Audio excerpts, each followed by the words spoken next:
Bonjour à toutes et à tous et bienvenue sur le podcast des Chroniques de l'éveil, le podcast qui vous aide à bousculer votre conscience pour affiner votre art de l'introspection. Qu'est-ce que ça veut dire? Ça veut dire vous permettre de voir les choses autrement pour mieux vous connaître, mieux vous comprendre, en n'analysant pas avec le mental ce qui vous traverse, en sortant du jugement, en sortant de cette façon de ressasser, de se dévaloriser, de se comparer pour mieux se comprendre et comprendre ce qui vous arrive en ce moment. Mais en choisissant l'exploration, en choisissant de se dire tiens, là, ça m'a fait réagir. Pourquoi? Qu'est-ce qui se passe en moi? Comment je me sens?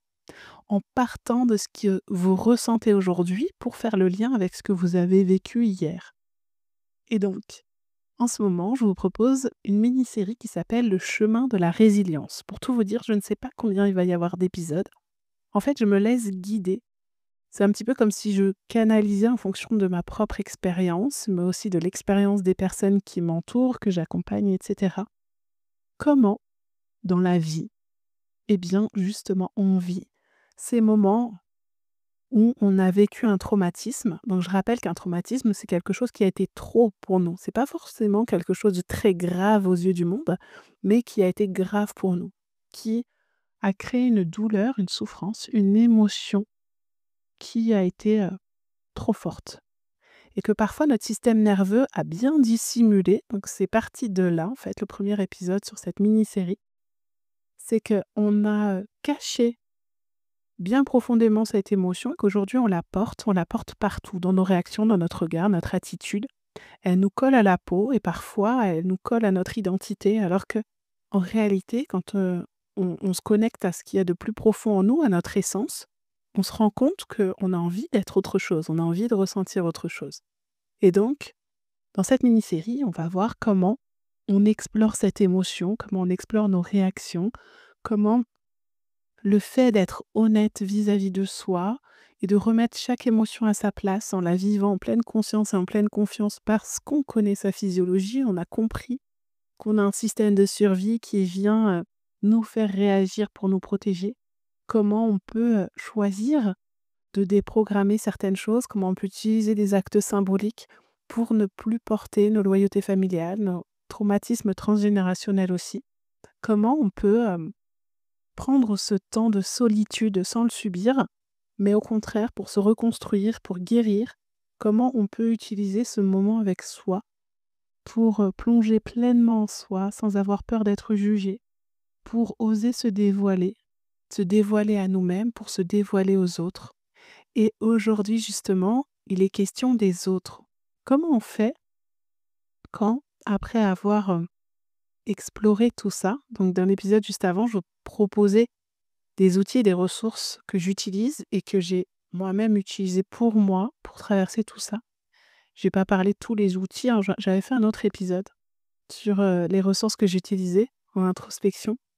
Mais je vous ai parlé de quelques outils, quelques ressources que j'utilise avec vous, quand je vous accompagne, pour aller, explorer, faire la paix, déprogrammer tout ce qui vous empêche d'être vous. Pas une meilleure version de vous-même, mais déjà de vous rencontrer. D'arrêter de vous mettre la pression pour être absolument quelqu'un de fort, de digne, qui rentre dans les cases quand vous avez envie d'être simplement vous, dans votre différence, dans votre unité.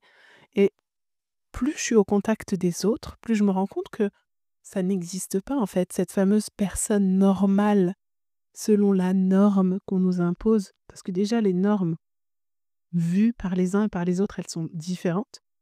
Mais en réalité, on a toutes et tous une expérience de vie, des pathologies, une vitalité différente, des traumas différents, une façon de réagir à la vie différente, des coutumes, une culture, une communauté, une spiritualité différente. On a toutes et tous des difficultés plus ou moins grandes dans certains domaines. Des personnes vont avoir des handicaps, des personnes vont avoir des handicaps invisibles qui ne se voient pas. Il y a des personnes qui ont des maladies qui viennent, perturber leur façon de penser, leur façon d'agir, leur façon de vivre et cetera.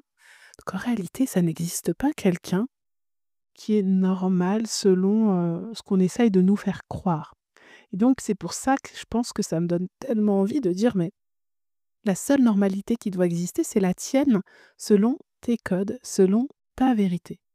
Puisque de toute façon, le monde, les autres te perçoivent ce que tu leur racontes avec leur propre code, leur propre filtre. Donc comment on fait quand on a vécu cette exploration de soi, de ses traumas, de ses émotions? Alors, pas forcément quand c'est fini, mais quand on ressent le besoin d'exprimer où l'on en est à quelqu'un, d'exprimer nos limites, d'exprimer quelque chose, de raconter quelque chose, un nouveau projet qui nous tient à cœur, etc. Sans se sentir jugé, sans que l'autre projette des choses sur nous. Comment on fait dans une conversation, un dîner, quand quelqu'un vient nous imposer tous ses préjugés, qu'on sent qu'il n'est pas du tout ouvert en termes d'intelligence émotionnelle. C'est pas un concours d'intelligence, mais qui va dire des choses qui sont contre nos valeurs d'humanité, qui sont contre la tolérance, contre la compassion, qui mettent les gens dans des cases. Tous les nananins sont comme ça, qui sont un peu toxiques, un peu négatifs, parce qu'ils répètent ce qu'ils ont entendu à la télé. Voilà, donc ça peut être des conversations avec ces gens-là, ça peut être des conversations avec nos proches, avec nos parents, de dire, bah voilà, comment j'ai vécu les choses ces dernières années, j'ai fait une thérapie ou quoi que ce soit, tiens, j'ai pris conscience de ça. Ou comment simplement oser, sans rentrer dans le détail de sa thérapie et dire: «Aujourd'hui, tiens, j'ose exprimer ce que je suis en train de vivre, raconter, l'histoire d'amour que je suis en train de vivre ou les projets professionnels que j'ai ou le changement de vie que j'ai envie d'avoir, sans me sentir jugée. Comment est-ce que je peux partager ce que je suis? Comment je peux oser me dévoiler au monde, aux autres, pour ne plus avoir à me défendre, à me justifier, parce que les autres me perçoivent avec les étiquettes qu'ils m'ont collées, mais aussi avec les attitudes que j'ai adoptées pour me protéger, pour correspondre au moule dans lequel je croyais devoir entrer. Donc je vais vous partager les conseils que je donne aux personnes que j'accompagne ou aux proches qui doivent avoir une conversation difficile avec, l'un des leurs pour, que ça soit pour parler d'une rupture, que ça soit pour, dire à une mère qu'elle est, trop présente, trop intrusive, que ça soit, pour, raconter, une difficulté à quelqu'un, pour que ça soit pour mettre ses limites justement, avec son vieil oncle, coincé, qui vient, nous saouler avec ses histoires, ses principes, racistes, ou homophobes ou autres. Donc comment on fait? Surtout là, avant les fêtes de Noël où parfois on a un peu d'appréhension de se retrouver en famille et quand on a l'impression d'être, toute petite, que tout le monde nous juge, tout le monde nous critique ou alors inexistant, tout le monde nous coupe la parole, personne ne s'intéresse réellement à ce qu'on fait dans la vie, d'ailleurs ils ne le savent pas forcément.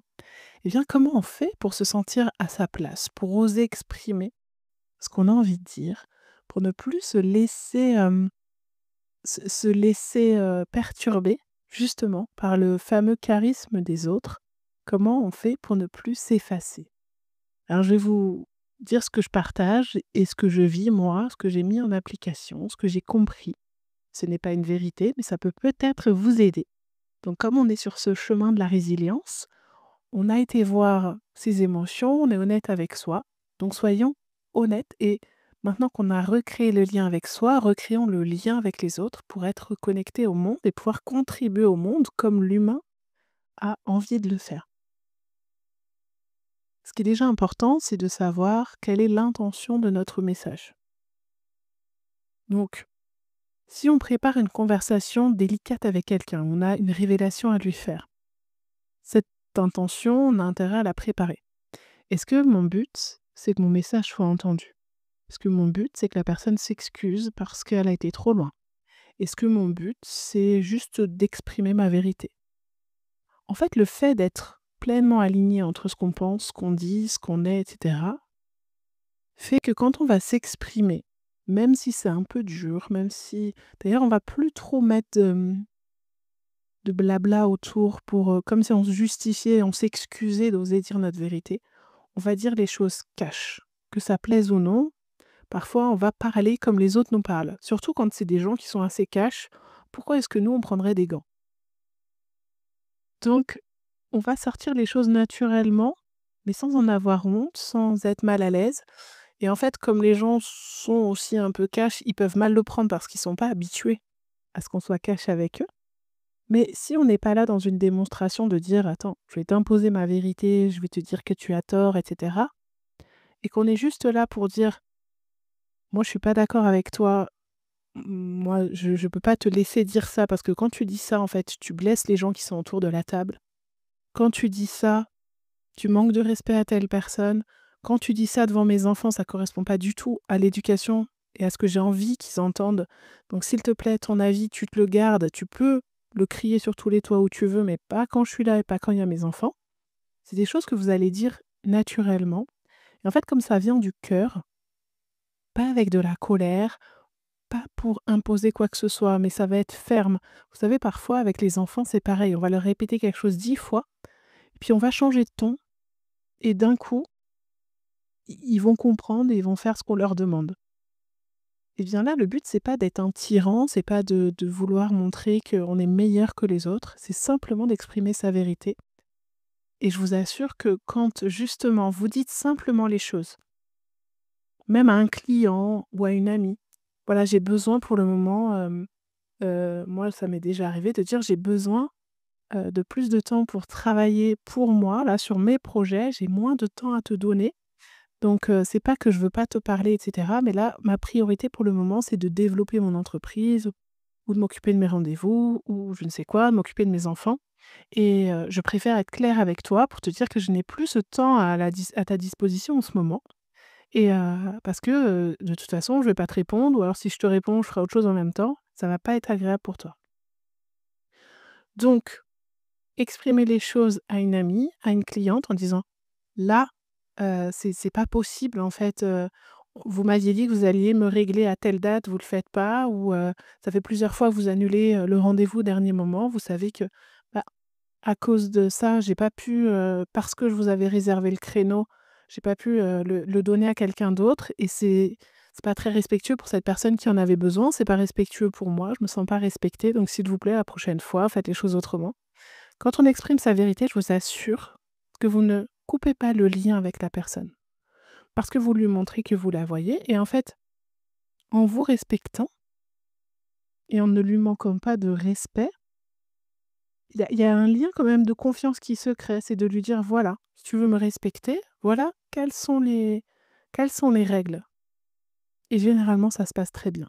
La personne, elle peut se vexer sur le moment parce qu'elle est mal à l'aise et parce qu'elle a honte de ce qu'elle a fait, mais je vous assure que moi, pour l'avoir fait plusieurs fois, c'était très inconfortable, mais je suis toujours en lien avec ces personnes-là et dans une belle relation.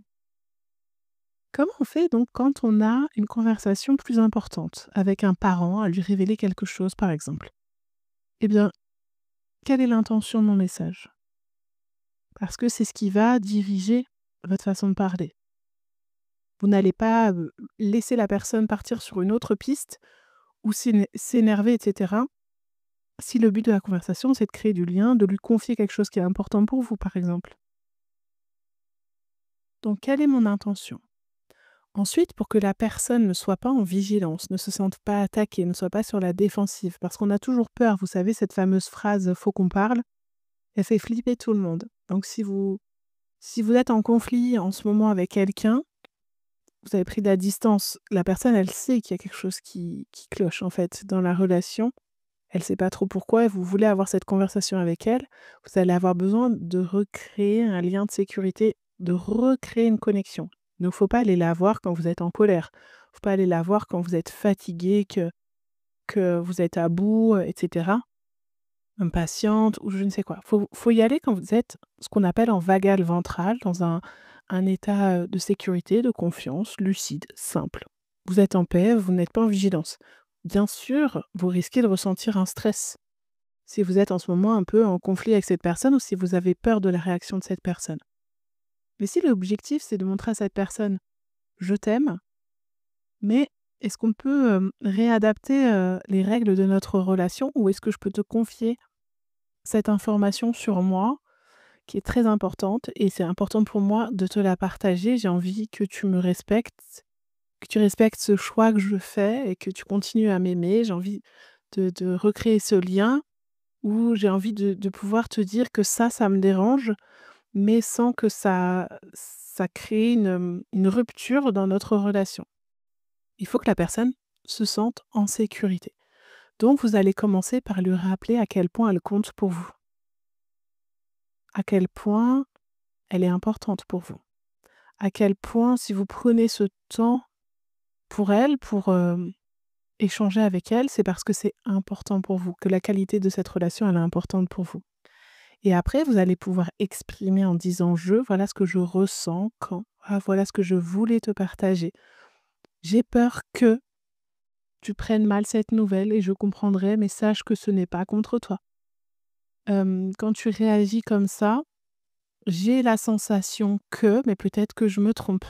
Est-ce que tu peux m'éclairer?»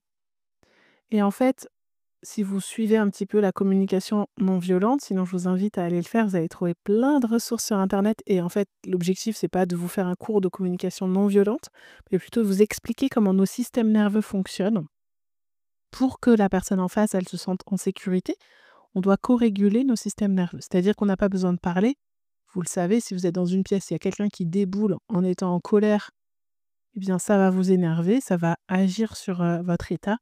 De la même façon, s'il y a une amie qui vous appelle en larmes et cetera, qu'il lui est arrivé quelque chose d'horrible, vous allez être attristé pour cette personne. Nos systèmes nerveux se co-régulent. Donc plus vous allez être calme, plus l'autre va être calme. S'il ne se sent pas attaqué, si elle n'a pas l'impression que vous allez lui faire des reproches, mais que vous êtes là pour exprimer ce que vous ressentez, elle va entendre le message. Peut-être pas tout de suite, peut-être que sur le moment, elle va se braquer, mais toujours garder en tête espace de sécurité. La ramener, la rassurer tout le temps. Même si c'est compliqué pour vous, même si la personne, ces derniers temps, elle a été hyper désagréable, trop intrusive, et que vous êtes là pour remettre les choses un peu à leur place. Si vous ne voulez pas vous fâcher avec elle, ramenez de la sécurité. Vraiment, faites-lui comprendre que votre démarche, elle n'est pas contre elle, elle est pour votre bien-être et votre sérénité à vous, parce que c'est ce qui est juste pour vous, et si c'est juste pour vous, ça sera juste pour elle. C'est l'occasion de vous dévoiler pour ne plus justement avoir à vous défendre. Si vous expliquez à cette personne, on va apprendre souvent, j'ai des personnes que j'accompagne, leurs mamans, elles sont très intrusives, elles parlent que de leurs problèmes. Et si vous traversez une période difficile et que ça devient compliqué en fait d'écouter votre maman et que vous aimeriez bien un peu que les rôles s'inversent, eh bien vous pouvez prendre ce temps et lui exprimer: «Voilà, je suis ta fille, je t'aime de tout mon cœur, mais en ce moment je traverse une période difficile, je ne suis pas disponible à écouter tes problèmes» ou alors, «J'aimerais, parfois que les rôles s'inversent. J'aimerais pouvoir me confier à toi» ou, «Quand tu débarques chez moi, sans prévenir et cetera, eh bien, c'est pas que je ne veux pas te recevoir, c'est que parfois je ne suis pas en état pour te recevoir, j'ai prévu d'autres choses et je me sens un petit peu, ça dérange mon planning, ça me perturbe, j'ai besoin, est-ce que tu pourrais appeler avant de passer, s'il te plaît? C'est pas que je ne veux pas te voir, c'est juste que j'aimerais, que les moments soient, des moments choisis quand moi je suis disponible pour te recevoir». Et en fait, exprimer les choses, ça va vous permettre aussi de faire en sorte de clarifier. Parce que les sous-entendus, il y a rien de pire. Quand votre conjoint, votre mère, votre patron, votre collègue, vos enfants sous-entendent des choses à propos de vous, vous commencez à vous faire des films. Vous avez vu comme le cerveau, il est très très fort pour se raconter des histoires? Eh bien, si vous ne dites pas clairement ce que vous ressentez, l'autre va sentir qu'il y a un malaise, système nerveux, co-régulation ou dérégulation, il y a un problème, il y a un problème dans la relation, mais je ne sais pas quoi. Donc je vais aller chercher tout ce que j'ai fait de mal pour justifier ça. Alors que peut-être qu'en fait, vous, en ce moment, vous êtes en train de traverser une période difficile dans votre travail, dans votre couple, ça n'a rien à voir avec votre mère. Mais elle, elle sent que vous allez mal, comme vous ne lui dites pas ce qui se passe, elle croit que c'est en rapport avec la relation. Et du coup, elle va peut-être, pour attirer l'attention, être plus intrusive, vouloir tout savoir, vous poser plein de questions, au contraire vous raconter sa vie, enfin, pour recréer du lien. Le secret, c'est toujours le lien de confiance. Donc vous avez besoin d'être en lien avec vous-même pour pouvoir être en lien avec les autres. Donc par ce chemin de résilience et d'introspection qui vous permet au quotidien de vous dire: «Tiens, comment je vais? Qu'est-ce que je sens? Tiens, là, ça m'a fait réagir». C'est pas de se faire une thérapie de 3 heures tous les soirs, de faire une méditation de 45 minutes. C'est de se dire: «Tiens, là, il y a quelque chose qui m'a bouleversé. et de laisser vivre ce qui se passe et de voir est-ce que c'est un état, régulier, fréquent et cetera, pour ensuite adapter et faire en sorte que ça ne se reproduise pas. Et si, pour que ça ne se reproduise pas, vous avez besoin d'exprimer vos besoins, vos désirs, ce qui est désagréable, vos valeurs, vos règles à la personne, eh bien, gardez à l'esprit que pour que ça soit entendu, il faut que ça vienne du cœur, il faut que vous soyez pleinement alignés, parce que si ce que vous dites n'est pas le reflet de ce que vous faites, eh bien, vous n'aurez aucune crédibilité. Surtout avec vos enfants qui, eux, portent le regard sur ce que vous faites et sur ce qui émane de vous. S'ils sentent que c'est faux, ils vont pas vous croire, ils vont pas adhérer à votre discours, ils vont pas aller dans le sens de votre discours. Vous n'allez pas être entendu et reconnu. Donc, si vous voulez vraiment que vos mots aient une portée et soient entendus, il faut que ça soit aligné. Il faut que ça vienne du cœur. Et là, je vous assure, même si la personne sur le moment, elle est vexée, parce que peut-être qu'elle s'en est pas rendue compte du mal qu'elle vous avait fait, peut-être qu'elle est vexée de voir que vous souffrez à cause d'elle, peut-être qu'elle est vexée parce que vos choix ne correspondent pas à ce qu'elle aurait aimé pour vous. C'est son histoire.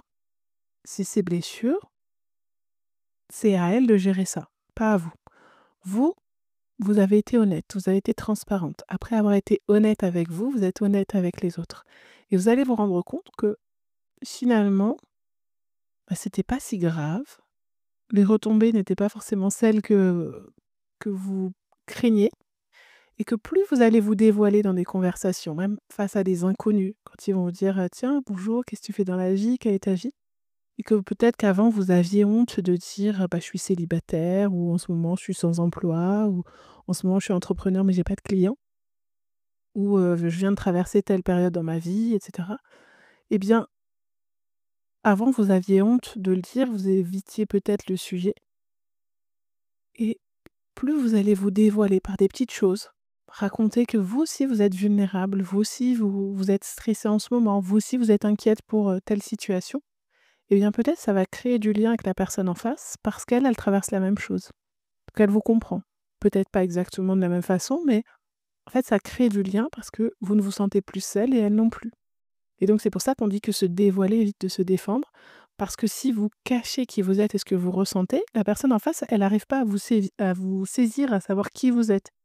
Elle a l'impression, elle a une image de vous, mais vous réagissez pas comme ce à quoi elle s'attendait. Elle sait pas comment vous prendre, et c'est là que ça crée une insécurité dans la relation, parce qu'elle va être en vigilance tout le temps, parce qu'elle sera en appréhension de vos réactions, de vos pensées, de ce que vous faites et ce que vous dites. Donc, être honnête avec soi, ça nous permet d'être honnête avec les autres. Être en lien avec soi, ça nous permet d'être en lien avec les autres. Ça ne veut pas dire raconter toute votre vie, ça ne veut pas dire ouais, de tout dire, d'être complètement transparente.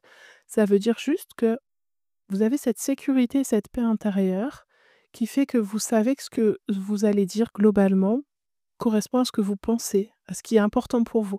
Puisque vous avez pris ce temps d'introspection pour faire le point sur votre façon de voir la vie dans certains domaines, par rapport à vos situations actuelles. Donc si vous êtes en paix avec ce que vous êtes en train de traverser, vous n'aurez pas honte de ce que vous êtes en train de vivre.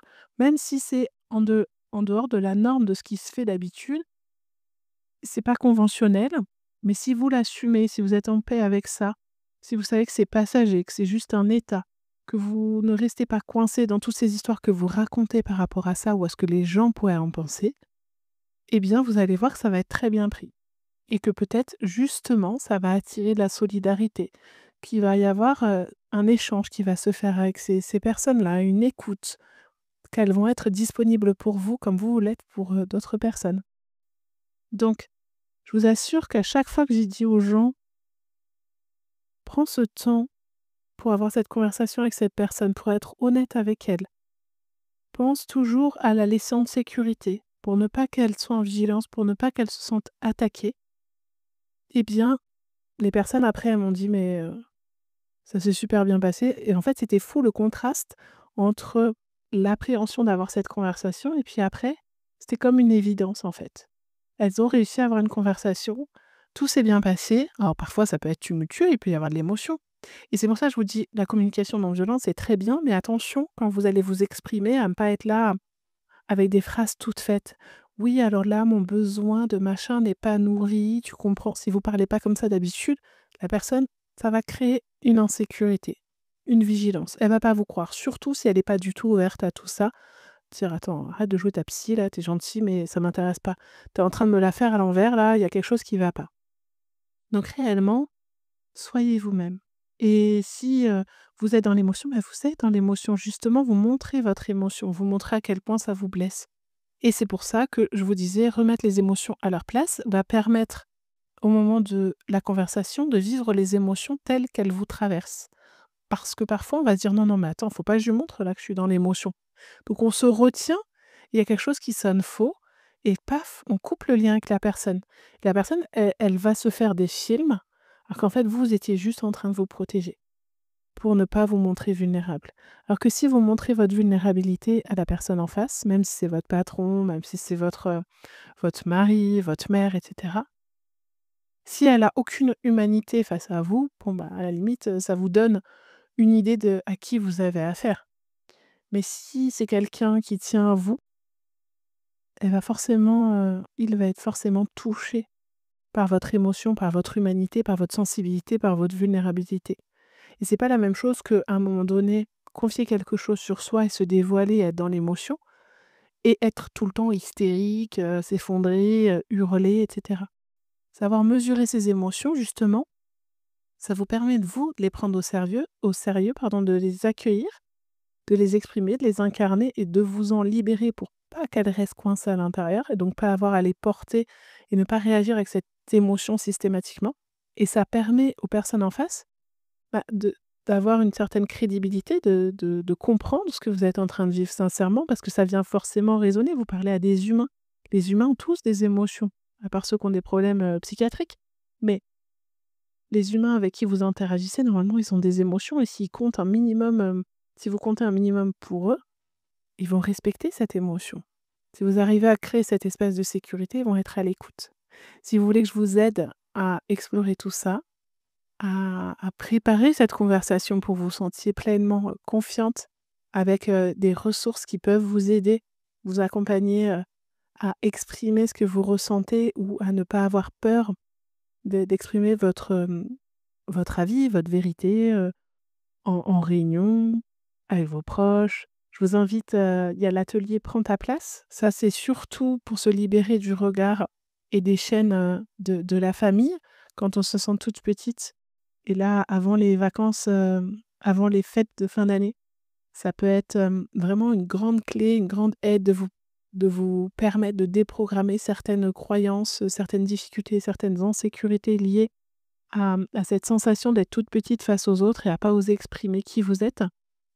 Je vais vous mettre tous les liens et si vous voulez que je vous accompagne dans votre relation à vous-même, dans cette introspection, dans ce chemin de la résilience, vous pouvez aussi me contacter pour une séance, de thérapie coaching ou ce qui serait plus adapté, l'accompagnement. Je suis quelqu'un sur plusieurs semaines avec 9 séances de coaching et une présence entre les 2 via WhatsApp, des exercices, d'introspection, l'atelier «Prends ta place» qui est offert, ce qui vous permettra d'être plus en paix avec vous, de retrouver le lien avec vous, ne plus vous obliger à être forte dans votre résilience, mais justement à vous appuyer sur ce qui vous est arrivé, vous appuyer sur vos émotions, sur vos pensées, pour savoir où vous en êtes, ce que vous avez envie de vivre, pour vraiment vous reconnecter, vous rencontrer et accueillir et respecter ce que vous êtes pour pouvoir créer une vie qui a du sens, sans regret. Je vous dis à très vite pour un nouvel épisode.